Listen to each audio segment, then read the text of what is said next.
Hello, welcome to this edition of 10A, your inside look at the St. Lucie County Sheriff's Office. I'm your host, Captain Brian Hester, Commander of the Professional Standards and Community Engagement Division at the St. Lucie County Sheriff's Office. Our guest today will be Sergeant Sue Woodward of our Crime Prevention Unit and Deputy David Caglione of our Traffic Unit. But before our guests join us, the new school year is right around the corner, and one of the most often misunderstood laws is when you can and cannot pass a stopped school bus that is loading or unloading children. So to clarify what the law states, we're joined here today by Deputy Caglione with the St. Lucie County Sheriff's Office Traffic Unit. Welcome, Deputy Caglione. Thank you for having me. So let's get the real answer here, and let's just clarify for all of our viewers, what does the law state with regard to stopping for a stopped school bus that is either loading or unloading children? Okay. The law states if you're going the same direction as the school bus, you have to stop. Doesn't matter if it's 2 lanes or 1 lane or 4 lanes. It doesn't matter. You have to stop for the school bus. Okay. What if I'm approaching that bus from the opposite direction? Okay. If you're approaching that bus from the opposite direction on a 2-lane or 4-lane road that has a paved median, you must stop. Okay. If it's got an unpaved median of 5 feet or less, it has a physical barrier or a raised median, you do not have to stop. Okay. So a grass median, or if you're out on US 1 up north of town and there's a grass median there bigger than 5 feet or larger than 5 feet, then you do not have to stop at that point. Correct. Okay, That's very correct. good. Go in the opposite direction. Very good. And I think that's a pretty simple clarification. But hey, at the end of the day, it's always better to be safe than sorry. When you see that school bus stopped and the stop signs are out and the lights are flashing and children are loading or unloading, I think it's always better to be safe than sorry. Am I right? Absolutely. Absolutely. And with regard to violating the statute, the Florida statute with regard to school bus loading and unloading, what are the penalties for that? If you pass a school bus going the opposite direction, or you pass a school bus on the opposite side that the children are loading on, it is a moving violation. There will be points assessed with it and a nominal fee, a fine. Okay. Okay. So it's a little bit different as it pertains to which direction and which side of the road you're on and how you pass, and all that's taken into account. But it is a pretty hefty fine, I understand. It is. And like I said, there are points assessed to it. Okay. And with the start of the 2018-2019 school year fast approaching us, whether we like it or not, I understand that the traffic unit and members of the sheriff's office will be out in full force, not only to enforce the statute, but to educate the public and help them better understand. Is that correct? Yes, sir, that is correct. Okay. And what do you guys primarily do when school starts back up with regard to this? Well, obviously, the main objective is the safety of the children. So we will be out in the school zones, enforcing the speed limits in the school zones. We will be out on major roadways, enforcing the school bus laws, making sure everybody's stopping like they're supposed to be. Like I said, for the safety of the children. Okay. Well, very good. Well, listen, thank you, Deputy Caglione, for clarifying that question for us today and helping us understand what Florida statute says with regard to those school buses out there. When we return, we'll be joined by Sergeant Sue Woodward of the Crime Prevention Unit, and we will be talking about our LOST program with the St. Lucie County Sheriff's Office. So stay tuned. We'll be right back.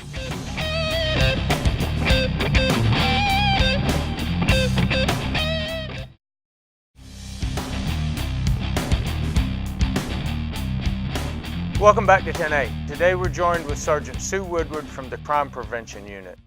Sergeant Woodward, tell us a little bit about yourself and your history with the Sheriff's Office. Well, I've been with the St. Lucie County Sheriff's Office now since 2003. I started on road patrol and went to the detective division to work with sex offenders. Got promoted in 2013 and worked in the courthouse, went back to the road, worked on the STAR team, and my assignment prior to crime prevention was in criminal investigations as a supervisor. So you've been pretty much all throughout the Sheriff's Office, got quite a bit of experience that you bring to the Crime Prevention Unit as well. I do, sir, yes. Well, good. Well, today we're here to talk about the LOST program, which is a new program with the Crime Prevention Unit. So tell our viewers a little bit about the LOST program and what it stands for. Well, very excited about the LOST program. It stands for Locating Our Survivors Timely, which is perfectly apropos because it involves Alzheimer's patients and clients, autism spectrum clients, and anyone with any type of dementia or any other mind or verbal altering disability where they wouldn't be able to say who they are, or where they're from, or where they live. Okay. And why was it important for the St. Lucie County Sheriff's Office and the Crime Prevention Unit to get involved into this program? Well, I think just in and of itself, it's important when you think about what the program provides. But coming from the Criminal Investigations Division, right before I got transferred to crime prevention, we had a tragedy in St. Lucie County where a young girl who was on the autism spectrum left her residence. We searched and searched and searched. Unfortunately, the child was found deceased in a local body of water.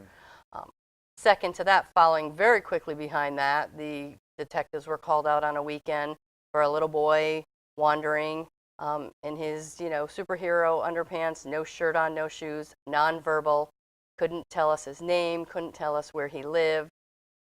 Again, after the fact, found out he was on the autism spectrum and that he was nonverbal. So with those two items back to back, coming out of criminal investigations, we just really were looking for something to help our most vulnerable citizens be found when they turn up lost. So, of course, Alzheimer's, dementia, autism, those patients or clients, or however you want to refer to them as, they are all wanderers. They will wander away from their homes, not thinking they're doing anything wrong, and their inability to tell someone who they are or where they belong, if they get lost, that's the magic of this program, because that's where we come in and we fit them with equipment that is going to help us locate them. Tell us a little bit about that equipment. So how does the program work when an individual or a family has a loved one or a friend or someone that they want to get enrolled in the program? Tell us a little bit, not about the enrollment, but how the program works itself. Is there a device that they have attached to them, or what is it? It is. It's a bracelet that can be attached to an ankle, a wrist. It can be attached to a walker. If someone is dependent, 100% dependent on a walker, and that walker is always going to be with that person, we could attach it to the walker.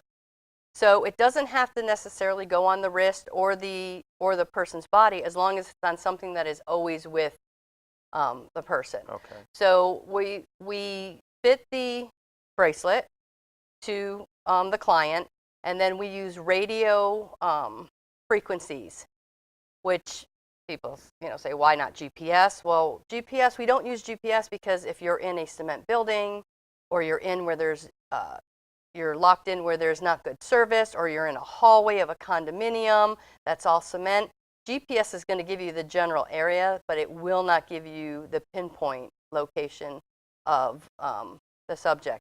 With the radio frequencies, we are able to track that bracelet to the exact location where it is. Oh, wow. So the St. Lucie County Sheriff's Office and Crime Prevention Unit in particular, we have equipment there that we use to track these people when they go lost. Yes, we actually are supplied the equipment. We are supplied the bracelets, which comes with a transponder, the actually attaching bracelet part, a battery checker that we actually leave with the family. We open a file on each one. We get some background information.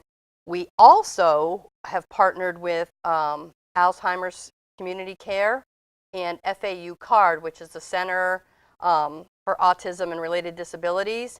So we can give even more assistance to these families. They can get other type of respite services, other type of programs that they can get involved with either their autistic or Alzheimer's family member. And with that, you know, that's when the equipment that we give to them, they will also assist us in checking batteries, changing batteries out, and things of those nature on maintenance of the equipment. Okay.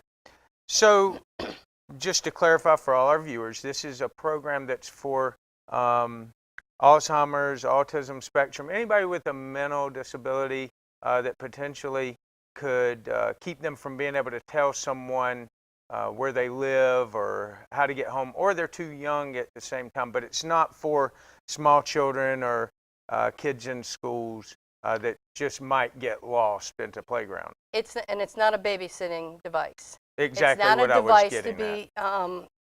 To be used in place of a caregiver, excuse me, or a parent. Oh, my child or my preteen has a babysitter now because I'll be able to find them all the time. Got you. Absolutely And not. There's certain criteria that are needed to get enrolled in the program.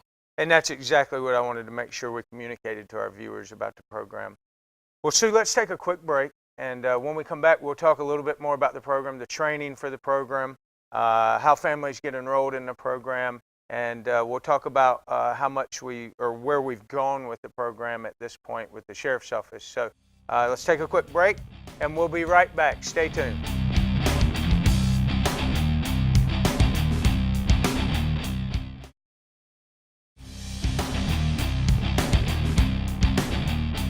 Welcome back to 10-8. Again, we're joined today with Sergeant Sue Woodward of the Crime Prevention Unit, and we're talking about the LOST program. Sergeant Woodward, back to our conversation about the LOST program.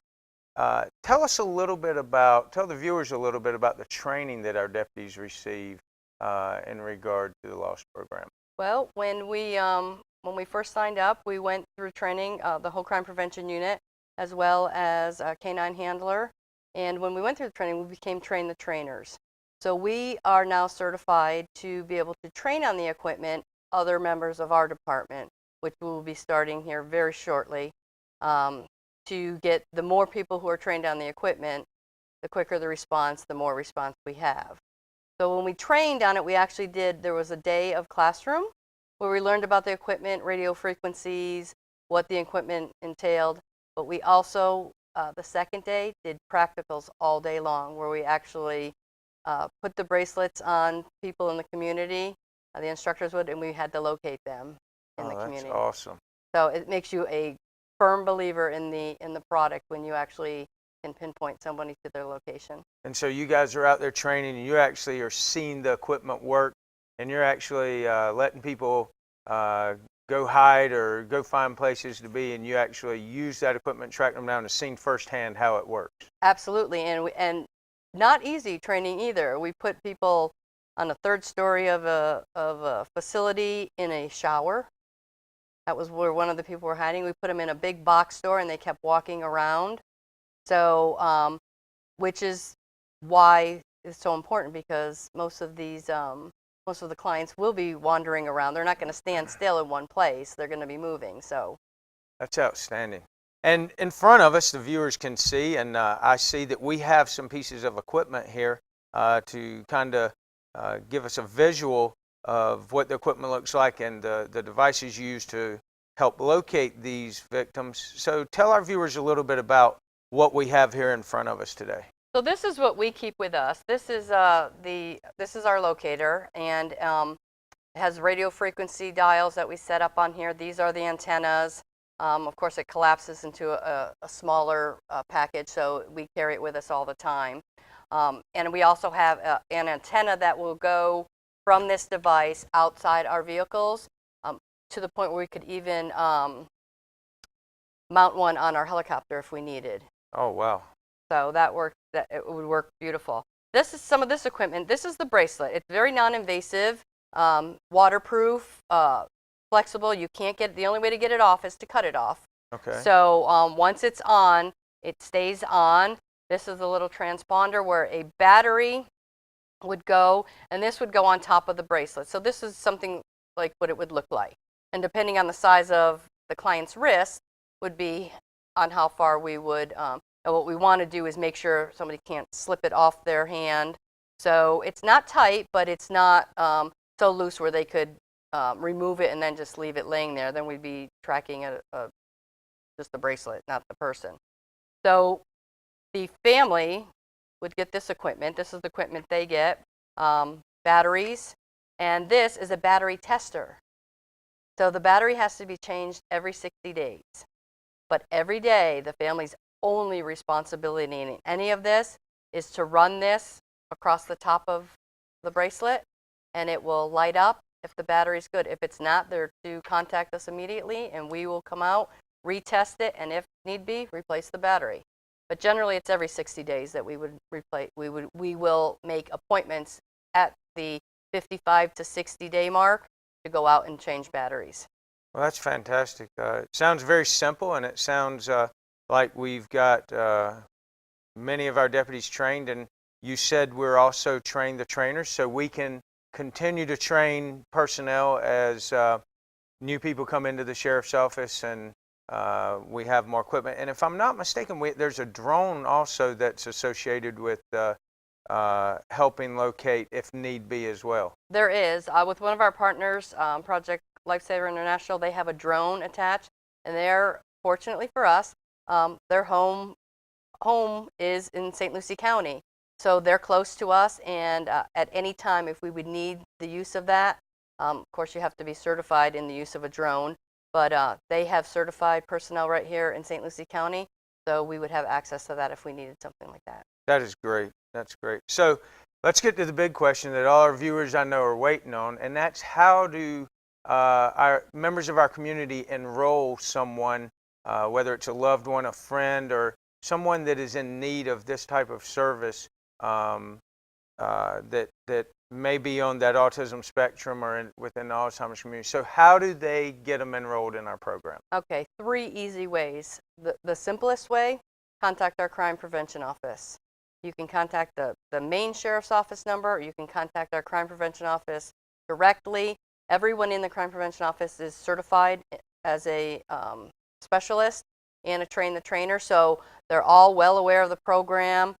What we will do is set up an appointment, come out, meet with the family, send them some paperwork. That's the absolute simplest way. There are 2 other ways you can get hooked up with the program.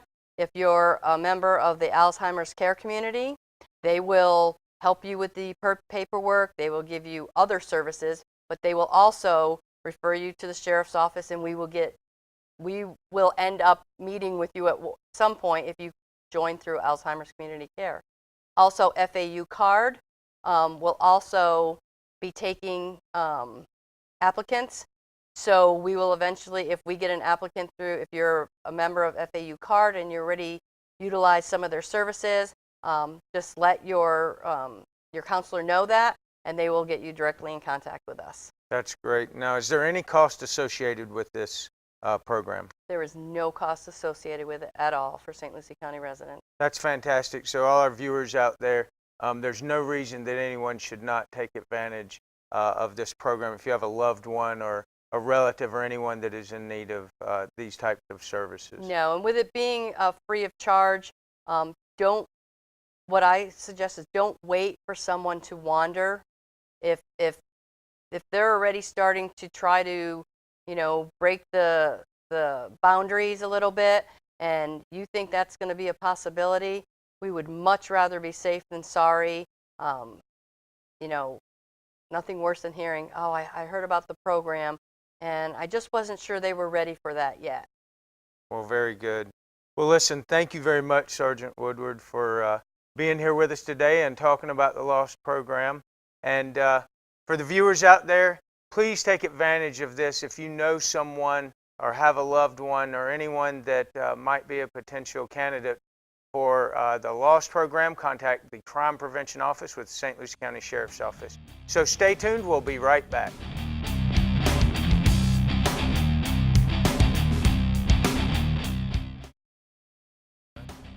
Thank you for making us part of your day. For more information about any of the programs we discussed today, please visit stluciesheriff.com or follow us on social media. So on behalf of Sheriff Kim Mascara and the professionals who proudly serve the citizens of St. Lucie County, we'll see you next time. Take care.